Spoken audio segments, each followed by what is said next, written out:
बनाए हुर्मुज़ पर ईरानी पॉलिसी ने यूरोप को झुकने पर मजबूर कर दिया। फाइनेंशियल टाइम्स ने दावा किया कि बनाए हुर्मुज़ में महफूज गुज़रगाह के लिए फ्रांस और इटली तेहरान से मुज़ाकरात कर रहे हैं। फाइनेंशियल टाइम्स के मुताबिक फ्रांस और इटली ने तेहरान के साथ बातचीत का आगाज़ कर दिया। वो एक ऐसे मुआहदे पर मुज़ाकरात करना चाहते हैं जिसके ज़रिए उनके जहाज़ों को बनाए हुर्मुज़ से महफूज गुजरने की ज़मानत मिल सके। मामले से वाकिफ़ 3 अफराद के हवाले से फाइनेंशियल टाइम ने बताया कि यूरोपीय ममालिक मशरिक़ वस्ती से तेल और गैस की बरामदात दोबारा शुरू करवाने की कोशिश कर रहे हैं। रिपोर्ट के मुताबिक ये मुज़ाकरात इब्तदाई मरहले में हैं और उन्हें आर्जी या इब्तदाई नौयत का करार दिया गया है।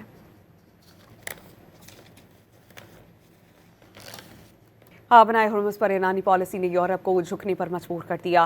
फाइनेंशियल टाइम्स ने दावा किया कि बनाए हुर्मुज़ में महफूज गुज़रगाह के लिए फ्रांस और इटली तेहरान से मुज़ाकरात कर रहे हैं। फाइनेंशियल टाइम्स के मुताबिक फ्रांस और इटली ने तेहरान के साथ बातचीत का आगाज़ कर दिया। वो एक ऐसे मुआहदे पर मुज़ाकरात करना चाहते हैं जिसके ज़रिए उनके जहाज़ों को बनाए हुर्मुज़ से महफूज गुजरने की ज़मानत मिल सके। मामले से वाकिफ़ 3 अफराद के हवाले से फाइनेंशियल टाइम ने बताया कि यूरोपीय ममालिक मशरिक़ वस्ती से तेल और गैस की बरामदात दोबारा शुरू करवाने की कोशिश कर रहे हैं।